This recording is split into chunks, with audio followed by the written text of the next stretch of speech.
Are you a real estate investor or self-managing landlord with one or more rental properties here in the US? In this video, we're going to talk about possible legislative changes in 2025. You will have a better understanding of what those possible changes are, how they could affect you, and how you can become part of the process to make positive change for you as a landlord and an investor. I'm Stacy Wilson. My husband David and I own Wilson Management Group, which is a residential property management company here in Central Florida. We've been in business since 1986 and we specialize in single-family rental homes. Let's get into the rest of this video.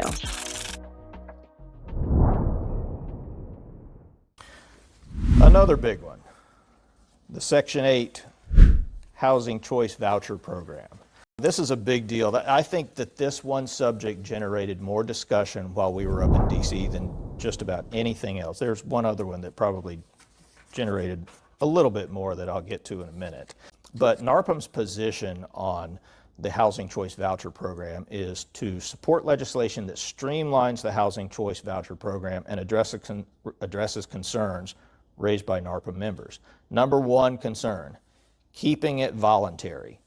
We do not want it to be mandatory that everybody has to participate in the program. Part of the reason for that, well, I'll get to that in a minute. Section 8 Housing Choice Voucher Program is America's primary vehicle for rental assistance.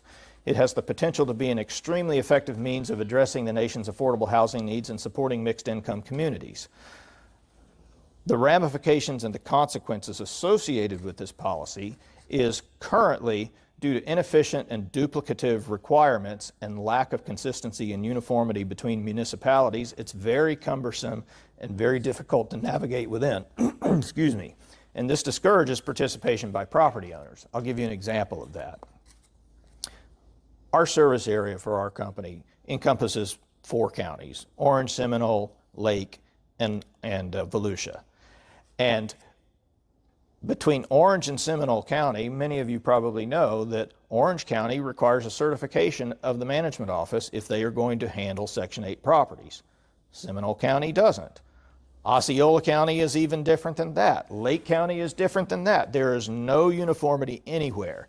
And often they don't have the technology that we typically use, like electronic paper form or electronic forms, electronic signatures, etc.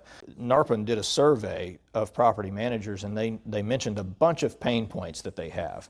And I'll just list a few of them, and you can follow along in your issues agenda paper if you want. An inspection process marked by inconsistencies and delays. A mandatory HUD tenancy addendum that supersedes the housing provider's lease. That's a big one. Repetitive unit inspections, residency eligibility certifications, and other regulatory paperwork. Inconsistency among different fair housing authorities on how the program is administered. Fair market rents are too low in some parts of the metropolitan statistical area. And the metropolitan statistical area is a geographical area that they survey to define what the average market rent is across a particular housing area. And in some cases, those are too low. And so if you're going to participate in Section 8, you can't get market rate rent. You have to accept a lower rent amount. Withdrawing funds from provider escrow accounts without prior notice. I heard horror stories about this when we were up in DC, where all of a sudden 3 months worth of rent that a Section 8 office had paid to a landlord was pulled back because the recipient of that lost their certification. And this is being done after the fact. So now not only is the management company out the rent, the property owner is out the rent with no recourse to try to get that back. Yet the tenant had possession of the property the entire time, so the landlord and the management company had no opportunity to rent it to anyone else, but they're just out that money. And there's also a perceived apathy toward fraud and bad behavior. I've seen lots of violations of that, and they don't seem to address them.